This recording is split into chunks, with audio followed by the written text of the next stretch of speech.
안녕하세요. 건강 365 아나운서 최인경입니다.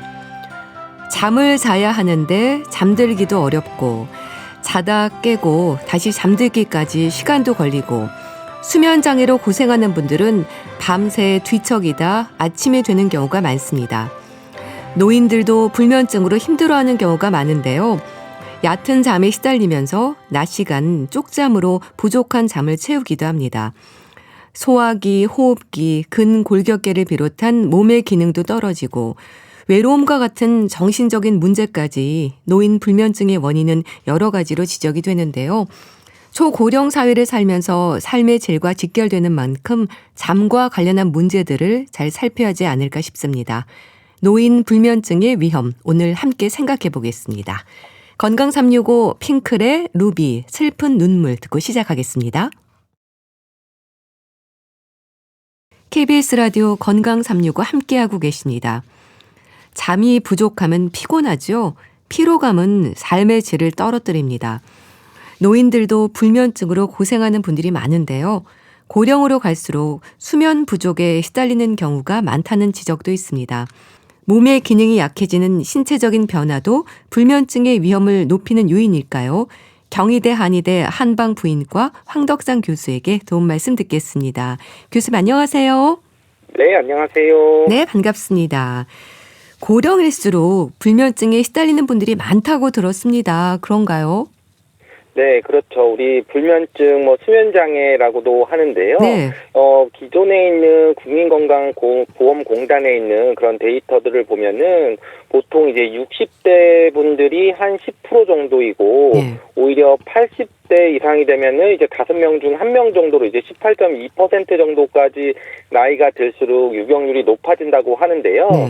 이런 데이터들은 어떻게 보면 이제 질병으로 진단받은 분들에 대해서 연구를 했던 결과들이 그렇고, 네. 실제로 이제 그냥 불면증이나 수면장애라고 해서 정확히 진단을 받지 않고 호소하시는 분들은 우리가 보통 이런 설문조사 기반 연구하는 그런 국민건강 영양조사 이런 것들을 보면은 네. 오히려 그 불면증에 대한 증상을 호소하는 고령 노인들에 있어서의 한 40에서 57%까지 굉장히 높게 나타나는 경향들을 보이기 때문에 실제로 이제 질병이라고 정확하게 진단되지 않아도 많은 분들이 이 수면장애 때문에 힘들어하시는 분들은 계신 걸로 볼 수 있습니다. 네. 그렇게 수면장애로 고생하시는 분들이 많은 건 몸의 기능이 떨어지는 신체적인 변화나 외로움도 이런 불면증의 위험을 높이는 요인이 될까요? 그렇죠. 우리가 불면증 이런 부분의 원인을 뭐라고 하면은 굉장히 다양하게 볼 수도 있는데, 네. 기본적으로 이제 나이가 들면서 점점 노화가 진행되면서 당연히 근육량도 줄어들고 그로 인해서 에너지 소모나 대사나 이런 부분도 떨어지면서 또 우리 그런 거와 더불어 이제 호르몬 변화들이 있어서 내분비적인 그런 계통들도 변화가 되고, 그로 인해서 고혈압, 당뇨, 고지혈증이나 이런 관절염이나 통증 이런 만성 질환들이 있을 때 특히 이러한 질환들은 또 이제 밤에 더 심해지는 분들도 많이 있어서 그런 통증이나 여러 가지 변화 때문에 또 불면증이 올 수도 있고, 또 심리적으로 어떤 외로움이라든지 상실감이라든지 또는 이제 어떤 걱정이나 여러 가지 부분들에 있어서 스트레스가 더 심해진다면은 그러한 그 불면증의 증상들도 더 높여질 수가 있는데요. 그래서 우리가 이러한 불면증의 그런 위험들을 높이는 요인들은 당연히 생리와 노화와 관련된 걸 수도 있고, 어떤 신체적인 질환일 수도 있고, 심리적인 그런 불안함, 스트레스 또는 배우자의 사망이라든지 사회적 고립이라든지 정서적 소외 기능이라든지 또는 치매나 인지장애 이런 부분들도 있고, 또 우리 복용하는 약물이나 이런 부분에 있어서도 다 수면이 영향을 받는 경우도 있습니다.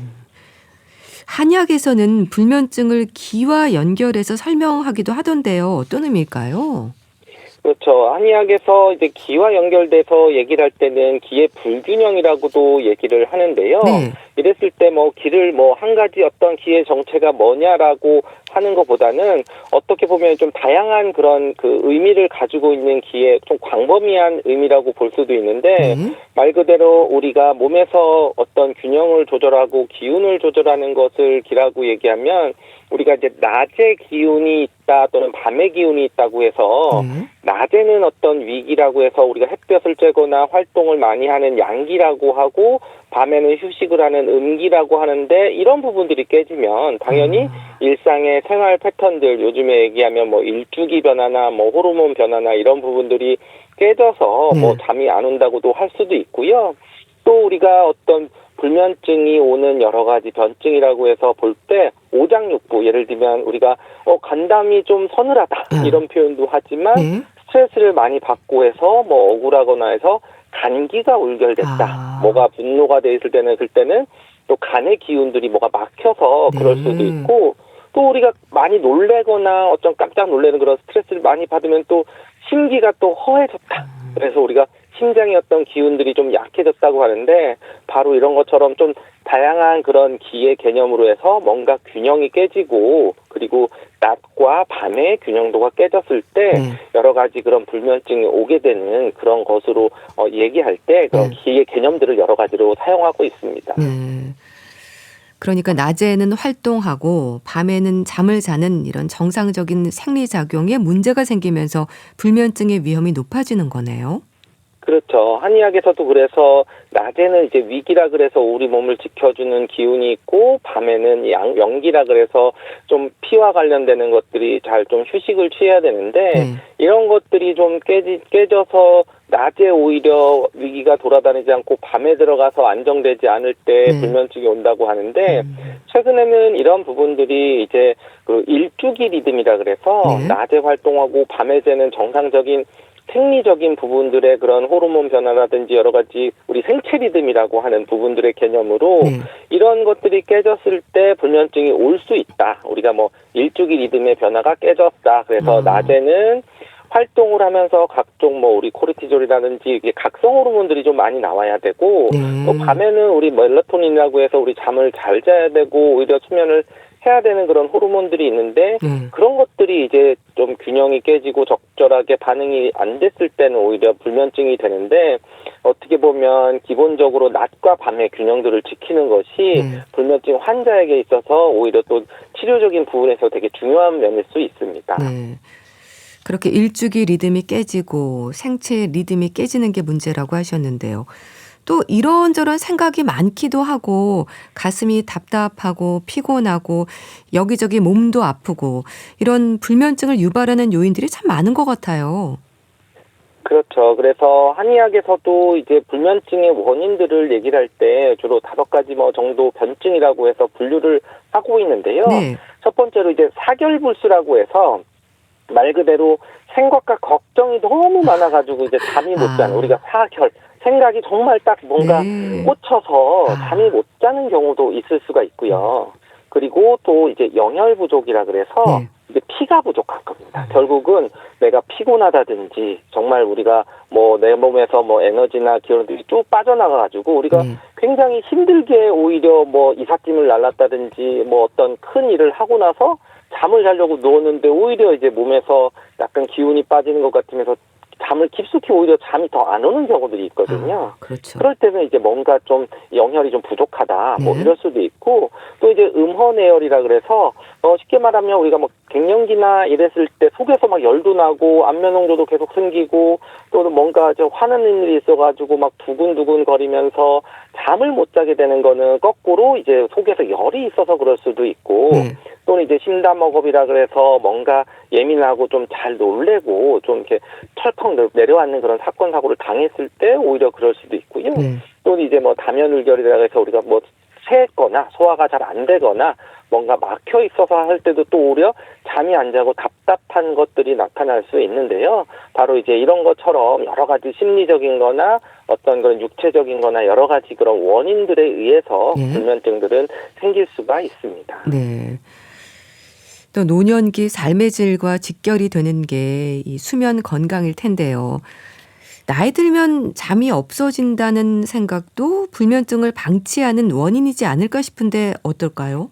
네, 굉장히 좀 노인들에 있어서의 수면장애, 불면증과 이제 중요한 지적이신데요. 네. 오히려 이제 나이가 들면 원래 그런 거야라고 이제 그냥 넘기시는데 오히려 이게 계속 반복적으로 지속이 되고 할 때는 오히려 이제 피로 누적이나 또는 면역력 저하나 우울증으로 돼서 네. 또 다른 불면증의 원인이 될 수 있습니다. 그러니까 불면증이 또 다른 신체적인 문제를 생기고 또 그 신체적인 문제들이 또 불면증을 유발해서 굉장히 더 이제 악화되는 그런 부분들이 있어서 그 미국의 그런 슬리핑 메디신에 대한 가이드라인 그런 데에서도 보면은 수면을 단순히 노화 현상이 아닌 적극적인 관리 대상으로 봐야지.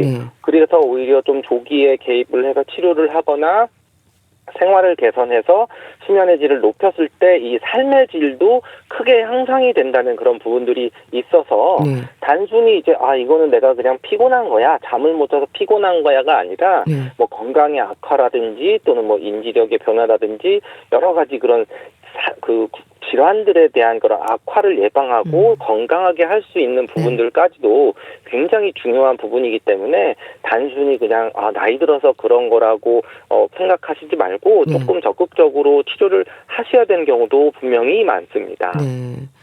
그러니까 노화가 아닌 관리의 대상이 되는 만큼 좀 식사라든지 운동도 그렇고요. 생활 습관이 주는 문제는 없는지 이런 부분도 살펴봐야 되겠네요. 그렇죠. 어떤 질환적인 부분이 아니고 오히려 이제 단순하게 내가 바꿀 수 있는 부분들 때문에도 잠을 못 자거나 리듬을 깨지는 경우도 많은데요. 이제 특히 이제 저녁에 이제 늦은 시간에 과식을 하게 되면 오히려 그런 부분 때문에 소화가 안 돼서 뭐 한의학에서도 뭐 이제 그런 소화가 안 돼서 실질적으로 뭐 잠이 안 오게 되는 담음이라 그래서 이런 것들이 잘 생겨서 불면증이 온다고도 얘기를 하고요. 그리고 또는 이제 뭐 우리가 흔하게 카페인 섭취, 뭐 젊을 때는 오히려 커피 여러 잔 먹어도 잘 잤다고 하시는 분들도 이제 어떤 특정 시간이 되면은 갑자기 이제 뭐 커피나 또는 이제 뭐 녹차나 콜라나 초콜릿 이런 카페인이 들어가 있는 다른 음식들이 또 많이 있거든요. 그런 것들을 이제 그냥 중복해서 좀 드셨을 때 오히려 잠을 못 자는 경우가 있기 때문에 만약에 이제 그런 카페인이 들어가 있는 식품들이나 음료들은 오히려 오전에만 드시거나 오후에 드시는 것도 좀 피하실 수도 있고요.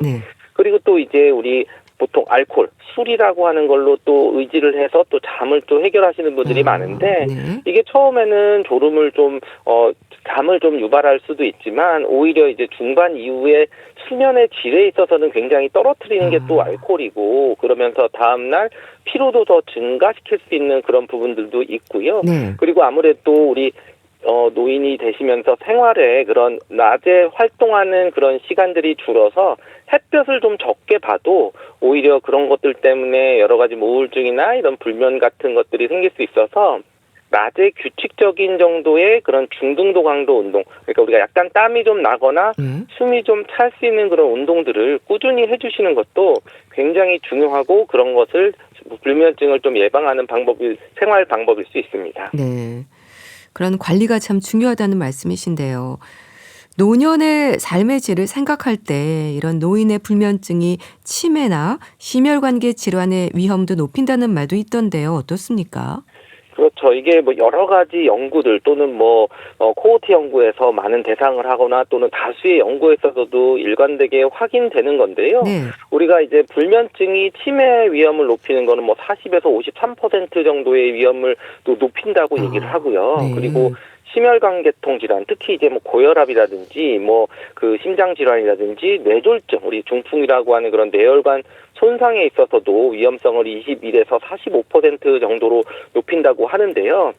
이런 부분들은 우리가 특히 이제 65세 이상이 되는 그런 분들에게 있어서 특히 연관들이 많아서 우리 특히 이제 보면은 저희도 외래에서 보면은 그 손주를 좀 봐준다고 오히려 이제 그런 손자를 좀 육아하는데 관여를 하시면서 뭐 며칠 밤만 잠을 못 자면은 또 혈압이 조절이 안 된다든지 당뇨가 조절이 안 된다는 분들도 많이 볼 수 있거든요.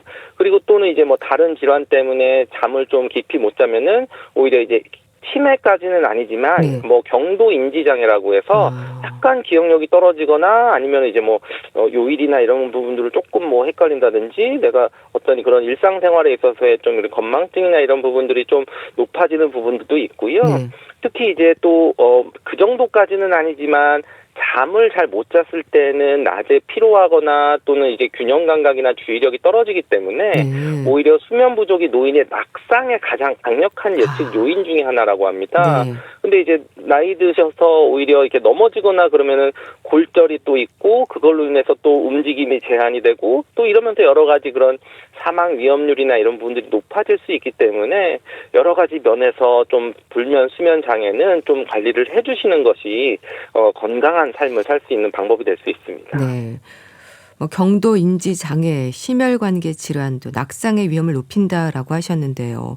근데 젊은 사람들과 비교할 때 노인분들은 아무래도 면역력이라든지 정신적인 면에서도 많이 약해져 있잖아요. 불면증까지 더해지면 기저질환을 악화시킨다거나 하는 문제도 있지 않을까 싶은데 어떨까요? 그렇죠. 기본적으로 이제 노년기에서 겪고 있는 여러 가지 뭐 고혈압, 당뇨, 뭐 고지혈증 또는 관절염 이런 통증 질환 여러 가지들을 기저질환으로 볼 수 있는데요. 네. 우리가 잠을 충분히 자지 못하면은 쉽게 얘기하면 염증이 더 증가한다고도 볼 수 있습니다. 결국 이제 염증이라고 하는 것이 통증을 유발하고 그로 인해서 여러 가지 만성 질환들을 악화시키는 그런 기전들도 분명히 있거든요. 네.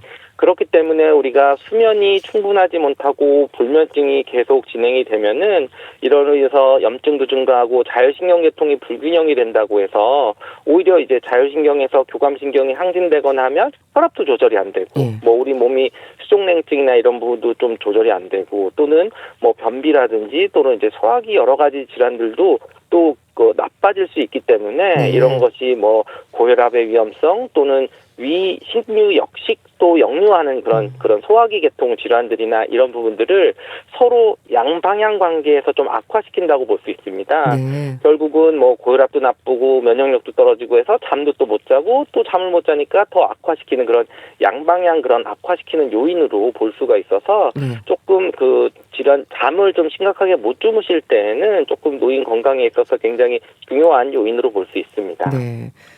자, 그럼 불면증으로 진단하는 기준이 있을 텐데요. 한의학에서는 특히 중점적으로 확인하는 부분이 있을까요? 네, 기본적으로 뭐 불면증의 그 진단 기준으로는 당연히 뭐 잠들기가 어렵고 근데 또 유지하기도 어려운 거죠. 잠은 들었는데 자꾸 깨거나 또는 이제 조기각성이라 그래서 빨리 깬다는 거죠. 잠이 들었는데 이런 것들이 이제 주에 3회 이상이 되고 뭐 3개월 이상이 지속이 되고 그리고 이런 것들이 낮에 이제 생활하거나 삶의 기능들이 저하 또는 뭐 피로나 집중력 저하나 뭐 기분 저하가 있을 때 이제 불면 장애로 진단할 수가 있는데요. 한의학에서는 단순히 이런 불면증에 대해서 이런 변증을 하기 위해서 이런 패턴들이 어떻게 나타나는지 정말 놀라거나 생각이 문제가 돼 있거나 또는 뭔가 기혈이 좀 부족하거나 또는 오히려 열이 나거나 어떤 다른 증상들이 나타나는 것들을 같이 확인을 해서 어떤 변증의 유형을 나누고 그에 따라 치료를 하고 있습니다. 네. 잠들기 어렵고 또 잠을 유지하기 어렵고 잠을 빨리 깨고 이런 부분들이 문제라고 하셨는데 졸음 상태를 시작으로 잠이 들 때까지의 시간 중요하지 않을까요? 네, 기본적으로 우리가 잠들고 나서 수면이 딱 들었는데 30분 이내에 잠드는 게 이제 가장 이상적이고 정상적이라고 보는데요. 그래서 이제 30분 이상 걸리면은 불면증의 이제 신호라고 볼 수도 있고 또 이런 것들이 잠을 깊이 못 자고 오히려 계속 지속이 되면서 거꾸로 뭐 각성이 유지가 됐을 때 불면증이 심해지는데 우리가 보통 이제 잠을 깊이 잤느냐 뭐 얕게 잤느냐 아니면 숙면을 취했느냐 이런 얘기를 많이 하게 될 때 보통 이제 뭐 렘 수면이냐 비렘 수면이냐 이런 표현을 얘기를 합니다. 그래서 오히려 비렘 수면에는 3단계가 있는데 뭐 잠들기 시작해서 어떻게 이완이 되면서 오히려 이제 3단계에 좀 숙면을 확 취해야 되는 이제 비렘 수면 3단계가 있는데 요게 이제 수면 초반에 이제 한두 시간 내에 이제 집중적으로 나타났을 때 숙면을 취할 수 있는 거거든요. 근데 오히려 잠을 못 들고 계속 뒤척이면은 바로 이 숙면을 취해야 되는 이 3단계의 그 비렘 수면이 정확히 이루어지지 못하고 자꾸 깨면서 오히려 잠은 시간은 잔 것 같지만 오히려 이제 자고 일어났는데 더 피곤해. 뭐 이런 식으로 표현을 하시는 분들도 어떻게 보면 이제 수면 장애의 하나라고 볼 수도 있습니다. 네. 꿈을 많이 꾸는 건 수면의 질이 나쁘다는 신호라는 말도 있던데 맞는 얘기인가요? 그렇죠. 아무래도 이제 꿈을 많이 기억한다는 게 우리가 뭐 꿈은 항상 꾸고 있지만 네. 그 부분을 기억을 잘 하느냐 못하느냐 이런 문제인데 많이 기억한다는 거는 잠을 얕게 자거나 뭐 각성 상태가 좀 유지가 되어 있는 것으로 봐서 네. 어떻게 보면 이제 숙면할 때는 정말 우리가 꿈도 잘 안 꾸고 그냥 정말 깊이 잤다가 그렇죠. 깼을 때 네. 짧은 시간을 자도 피로 회복이 될 수 있는데 네. 한의학에서는 이제 이런 부분들을 어떻게 보면 이제 꿈을 주관하는 게 이제 심장의 그런 정신 활동이라고 봐서 네. 심신이 안정되지 못해서 오히려 이제 그런 꿈을 많이 꾼다라고도 표현을 해서 네. 오히려 이제 그 심장이 약해져서 우리 혼이 좀 안정되지 못한 거라고도 봅니다. 그래서 뭐 노인들이 자주 보이면은 기혈이 부족하거나 우리가 심기가 허약하면 또 꿈이 많다. 네. 뭐 또는 이제 담력이 약하고 그러면 이제 악몽이나 잠꼬대, 뭐 가위 눌림 이런 부분들을 얘기를 하는데 마찬가지로 이런 것들이 뭐 여러 가지 스트레스나 면역력이 떨어지거나 하면은 우리 뭐 오장의 그런 기능들이 좀 불균형해지고 약해져서 그런 것들이 이제 꿈으로 나타나고 또 꿈을 많이 꾸고 하는 부분으로 이해를 하고 있습니다. 네. 치료는 어떤 방법으로 진행이 될까요? 기의 불균형이 문제라고 하셨는데 그럼 기의 순행을 위한 치료가 진행이 되는 건가요? 그렇죠. 뭐 우리 뭐 수면 유도제를 하는 거는 이제 양방 쪽에서 치료를 할 수 있지만 한의학에서는 이제 뭐 그런 정확한 수면 유도제나 이런 거보다는 네. 결국은 균형도를 잡아주고 또 이제 마음을 안정시켜주는 그런 거라고도 볼 수 있습니다. 그래서 이제 뭐 간기가 울결돼 있으면 그걸 이제 풀어주는 쪽으로 되고 기혈이 너무 좀 허해져 있으면은 또 피를 좀 잘 생겨서 될 수도 있고 이제 우리가 뭐 청심환 같은 것도 어떻게 보면 마음을 좀 가볍게 해준다, 열어준다 것처럼 스트레스를 많이 받아서 뭔가 심해 열을 받았을 때는 그 열을 좀 꺼주는 쪽으로 하는 약들을 쓰거나 오히려 침 치료를 하거나 해서 기운을 소통시키고 좀 뭔가 기운이 이완되는 그런 상태를 만들어주면은 오히려 치료가 잘 되는 경우도 있습니다. 네. 약물요법과 침구요법을 중심으로 하는 치료는 뭐가 있을까요? 그렇죠. 뭐 한약에는 이런 변증에 따라서 여러 가지 볼 수 있는데 우리가 뭐 귀비탕이라고 하는데 말 그대로 이름이 비로 돌아간다고 하는 게 생각이 많을 때 뭔가 우리가 생각하는 게 비위 기능과 관련이 있다고 얘기를 하는데요. 그런 부분을 좋게 할 수도 있고 또 우리가 산조인이나 이런 부분들은 약을 쓰면은 또 마음이 안정되거나 할 수도 있고 오히려 온담탕이나 하는 것들을 그러니까 담을 따뜻하게 해준다. 우리가 심담 허겁이라 그래서 간이 콩알말이 진다 이런 부분들을 좀 이제 개선시키는 그런 부분일 수 있고 침치료는 어쨌든 자율신경을 안정시키고 뭔가 근육도 이완하고 신체에서 뭔가 이완의 그런 심리적인 그런 효과도 분명히 있어서 그 침을 쓰는 부분도 오히려 그 불면증에 약을 쓰는 정도는 아니어도 침치료만으로도 오히려 개선이 되는 경우도 많이 있습니다. 부항이나 뜸 치료도 함께 진행이 될까요? 그렇죠. 기본적으로 부항 치료는 뭐 어혈이 풀어주고 꼭 이제 뭐 타박상 있는 데만 쓴다고 얘기를 하시고 어깨만 치료하는 걸로만 이해하실 수 있는데 우리가 이제 부항을 특히 이제 그런 척추 따라서 뒤쪽에 뭐 수면 부항이라고 할 정도로 우리 자율신경 계통이 주관하고 있는 등 쪽 라인에 따라서 많이 긴장된 거를 풀어주면은 어깨도 좀 시원해지고 오히려 피로도 회복이 되니까 자기 전에 이렇게 치료를 하고 나면은 오히려 잠을 들게는 못하지만 잠을 자는 동안 충분히 이완이 돼서 수면의 질이 좋아지는 그런 치료 효과도 볼 수 있습니다. 네. 도움이 되는 차라든지 뭐 지압법은 없을까요? 그렇죠. 가장 이제 뭐 그 차로 얘기할 때 한의학에서 수면과 관련되는 약재로 하면 이제 산조인이라고 하는 약재가 있는데요. 물론 요게 이제 약간 그 종류가 다르지만 대추 씨의 일종입니다. 그래서 이제 대추가 관련되는 것이 마음도 안정시켜주고 좀 기혈도 좀 보충이 되는 부분들이 있어서 대추차가 기본적으로는 좀 불면이나 좀 이제 몸이 좀 허해서 그런 잠을 못 잘 때는 좀 이제 도움이 많이 될 수도 있고요. 또는 요즘에 이제 너무 스트레스를 스트레스를 받거나 막 열이 있을 때는 오히려 국화차라든지 뭐 카모마일 차라든지 이런 부분들이 또 피로를 좀 열도 좀 내려주고 스트레스를 완화하면서 좀 좋을 수도 있고요. 네. 보통 이제 뭐 라벤더가 또 잠을 좀 잘 자게는 뭐 아로마 효과도 있다고 얘기해서 뭐 라벤더 차 같은 것도 좀 도움이 될 수가 있습니다. 네. 지압법은 뭐가 있을까요? 지압은 우리가 기본적으로 뭐 신문열이나 삼음교나 이런 부분들을 손에 있는 그런 자리들인데 네. 그런 부분들이 오히려 이제 심장과 관련되는 그런 부분들의 기운들을 좀 순환시키고 잠을 좀 개선시킨다고 할 수 있는데 네. 사실 그 혈자리들을 잘 모르겠다 하면은 발바닥 마사지가 좀 좋습니다. 발바닥 마사지요? 그렇죠. 그래서 우리가 용천혈이라 그래서 발바닥에 이제 가장 중심에서 움푹 들어간 부분들을 이제 꾹꾹 눌러주면 오히려 이제 불면증에 좋다고 하기도 하는데 바로 이제 발에 굉장히 그런 여러 가지 자율신경도 관련이 되어 있어서 발이 이완이 많이 됐을 때 특히 이제 저녁 같은 때 자기 전에 뭐 따뜻하게 찜질을 해주거나 또는 이제 그런 족욕을 조금 한 다음에 발을 꾹꾹 만져주면은 굉장히 피로도 좀 풀리면서 오히려 좀 수면이 좀 잘 되는 경우들이 있어서 어떤 특정 질환 뭐 혈자리를 막 이렇게 누르고보다는 잘 모르면 발바닥을 눌러주고 발을 꾹꾹 만져주는 그런 지압법을 통해서도 좀 어느 정도 그 도움이 될 수 있습니다. 네, 알겠습니다. 자, 오늘은 노인 불면증의 위험에 대해서 짚어봤는데요. 경희대 한의대 한방부인과 황덕상 교수와 함께했습니다. 말씀 감사합니다. 감사합니다. KBS 라디오 건강365 함께하고 계신데요. 신해철의 슬픈 표정 하지 말아요. 듣고 다시 오겠습니다.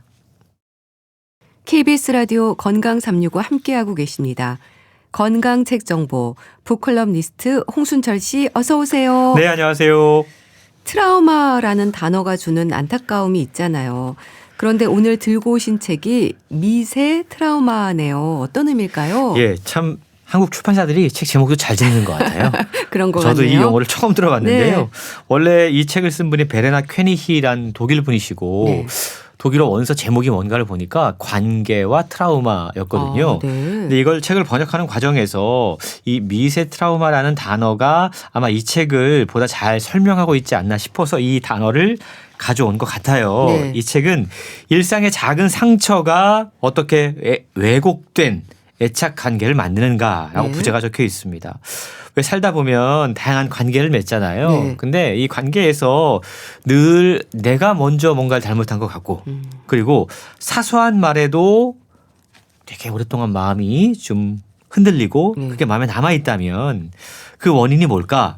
책은 그게 당신의 성격 문제가 아닐 수도 있다라고 이야기합니다. 네. 반복되는 관계의 피로 그리고 설명되지 않는 불안의 원인이 작고 미묘하게 쌓여온 상처 때문일 수 있다. 그래서 이걸 미세 트라우마라고 이야기를 하고 있는데요.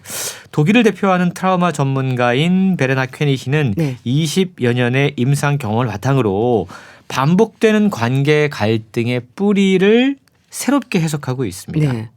저자는 우리가 지금 겪고 있는 많은 감정 반응들이 현재의 어떤 특정한 상황으로만은 해석되지 않는다라고 주목을 합니다. 네. 그러면서 그동안 보이지 않게 축적된 여러 가지 경험들이 지금 우리의 관계에 영향을 미치고 있다라고 설명하고 있는 거죠. 네. 그러면서 우리가 흔히 사소하다면서 무심히 지나쳐온 이 미세 트라우마가 인간의 신경계, 네. 애착 그리고 삶을 감각하고 관계 맺는 방식에 얼마나 깊은 흔적을 갖고 있는지를 정교하게 파헤치고 있습니다. 네. 비교적 최근 발견된 다미주 신경 이론과 뇌 가소성 이론 그리고 애착의 신경 생략적 토대를 바탕으로 네. 트라우마가 과거의 어떤 상처일 뿐만 아니라 현재의 감정 반응과 관계의 패턴을 어떻게 형성하고 있는지 설득력 있게 풀어내고 있는데요. 네. 이 어떤 고통을 생존을 위한 신경계의 투쟁이다. 색다르게 해석하면서 네. 관계에서 안정을 다시 찾는 방법을 안내해 주고 있습니다. 네.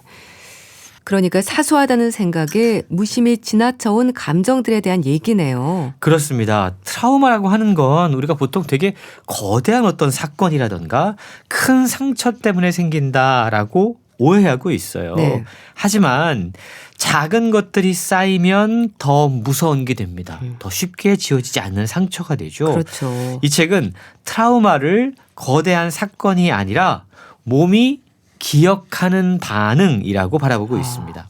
그래서 유년기의 방임이라든가 일상의 부정적인 경험처럼 쉽게 지나쳤던 순간들이 상처들이 네. 스트레스의 임계치를 넘을 때 이게 우리 신경계에 어떤 흔적을 남긴다고 그래요. 그렇군요. 그리고 그것이 네. 성인이 돼서 다양한 관계를 맺는데 네. 그 관계 속에서 그 트라우마가 반복된다라고 해석하고 있는 건데요. 성인이 되어 맺는 다양한 관계에서 실패가 찾아오거나 이유 없이 계속해서 불안하거나 초조하거나 이렇다면 그건 당신의 미세 트라우마 때문일 수 있다라고 설명하고 있는 거죠. 네. 자책하고 자신을 탓하고 못났다고 인식하는 사람들에게 괜찮습니다. 그건 당신이 살아남기 위해 선택한 일종의 생존 방식이고 이제 그걸 제대로 이해하고 개선해 나가면 된다라고 위로하고 있는 거죠. 책의 제목이 네. 이 트라우마와 관계라고 말씀드렸잖아요. 그만큼 이 관계에서 트라우마가 차지하는 역할이나 의미에 집중하고 있는 겁니다. 네. 그래서 뭐 관계의 실패가 내가 성격 때문인가? 네. 내가 못나선가? 네. 이게 아니라 내가 어릴 적에 혹은 그동안 쌓여왔던 어떤 상처들이 미세 트라우마로 자리에서 이 관계의 문제가 생긴 거구나. 사소한 비판에도 쉽게 무너지고 네. 사랑하면서도 왠지 두려워서 사람을 자꾸만 밀어내는 사람들이 있잖아요. 네. 이게 바로 성격 탓이 아니라 우리 신경계에 어떤 흔적이 남아서 그게 생존 전략을 지금 쓰고 있다라는 걸로 해석할 수 있다라는 거죠. 그러니까 우리 몸이 네. 의식보다 먼저 어떤 위험을 감지하고 방어 기제를 작동하는 것이다. 이렇게 이해하자라고 설명하고 있습니다. 네. 그러니까 살면서 가장 힘든 건 인간 관계라는 걸 다시 한번 느끼게 되는데요. 관계에 어려움을 주는 원인이 이 트라우마일 수 있다는 거잖아요. 책의 원서 제목이 트라우마와 관계라는 것도 이해가 되네요. 그렇습니다. 보통 나는 왜 이렇게 예민할까? 관계에서 실패하면 그런 자책하는 분들이 되게 많습니다. 그렇죠. 근데 그럴 때 그렇게 질문하지 말고 네. 지금 내 신경계가 나를 보호하기 위해서 얼마나 애쓰고 있을까? 네. 라는 새로운 질문으로 시선을 전환해 보자는 거죠. 네. 그러니까 자기 자신을 올바르게 이해하는 일종의 열쇠를 얻은 셈인데요. 네. 부모나 친인척으로부터 주기적으로 당한 학대의 경우처럼 반복적으로 주어진 어떤 충격으로 인한 심리적 상처가 우리가 반복적 외상이라고 불러요. 네. 이게 요즘 중요하게 대두되고 있는 애착 외상이라고 하는 건데요. 가까운 사람, 네. 부모, 양육자에게 입은 심리적인 상처라고 할 수 있죠. 가정 내에서 이루어지기 때문에 신체적인 학대, 가정폭력, 정서적인 학대, 네. 방임, 또 성폭행, 학대 이런 것들이 다 애착 외상에 해당됩니다. 그렇군요. 근데 이 미세 트라우마를 가장 많이 생기게 하는 게 바로 이 애착 외상, 가장 가까운 사람 사이의 관계, 네. 거기에서 생기는 어떤 상처들인데요. 네.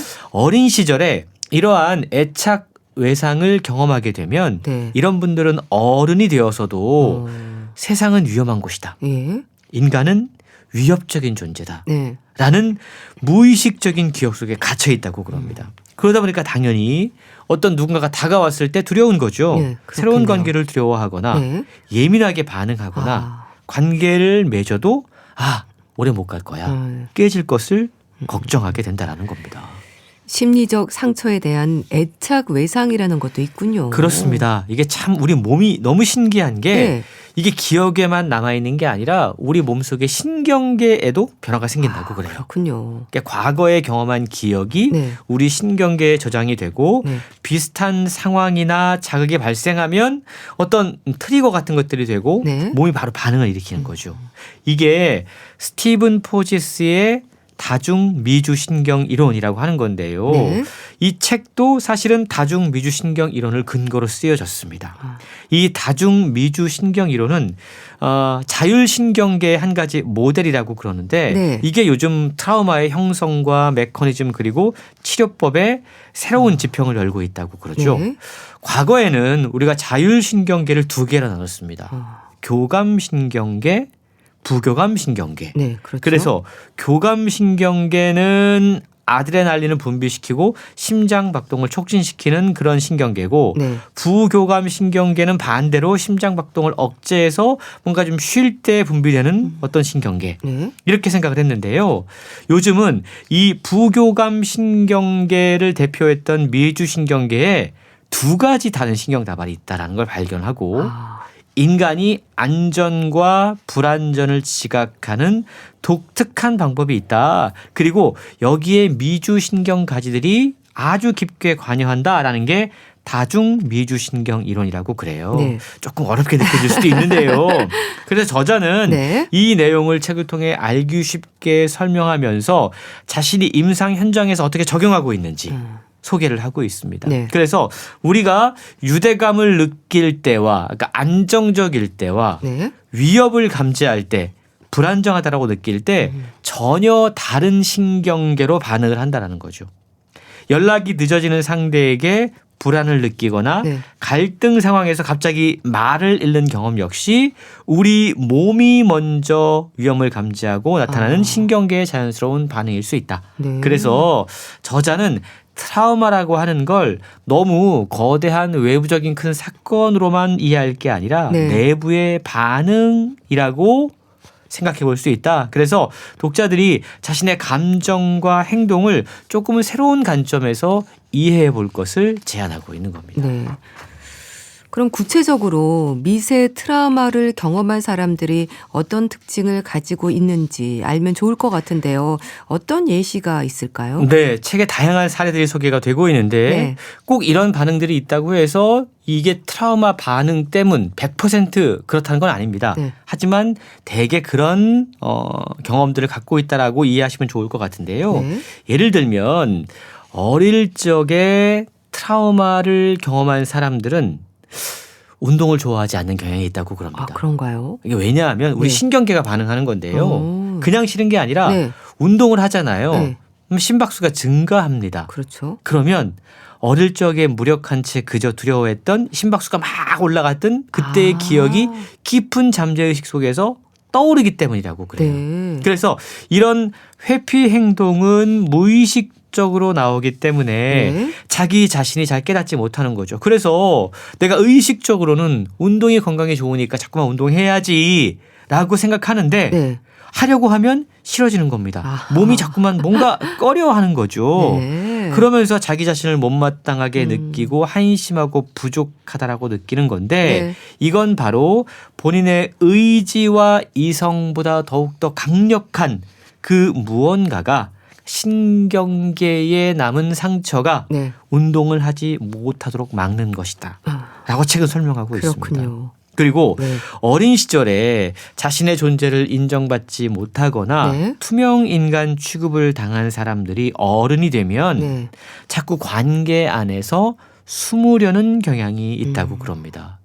사실 살면서 투명 인간 취급당하는 것만큼 큰 상처는 없잖아요. 그럼요. 그래서 이런 분들에게는 존재 자체를 인정해 주는 것만으로도 치유가 된다고 그럽니다. 네. 그 사람이 뭐 돈이 많아서 그 사람이 예쁘고 사랑스러워서 그게 아니라 네. 그 존재만으로 인정을 해주는 거죠.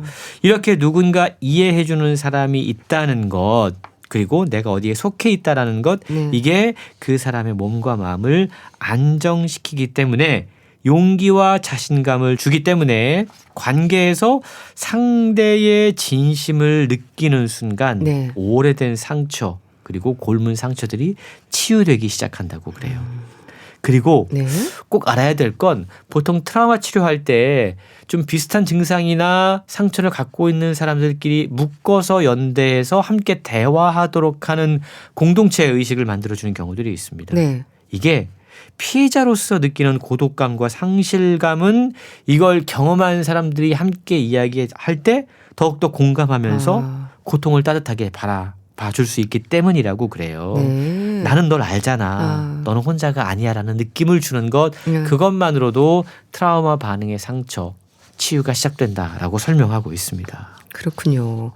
연대감 참 중요하죠. 이게 강력한 치유력의 역할을 한다는 게 위안이 되고 희망적이네요. 그렇습니다. 이 책은 특히 상처 입은 사람들이 빠지는 과도한 자립의 위험성도 함께 경고를 하고 있는데요. 네.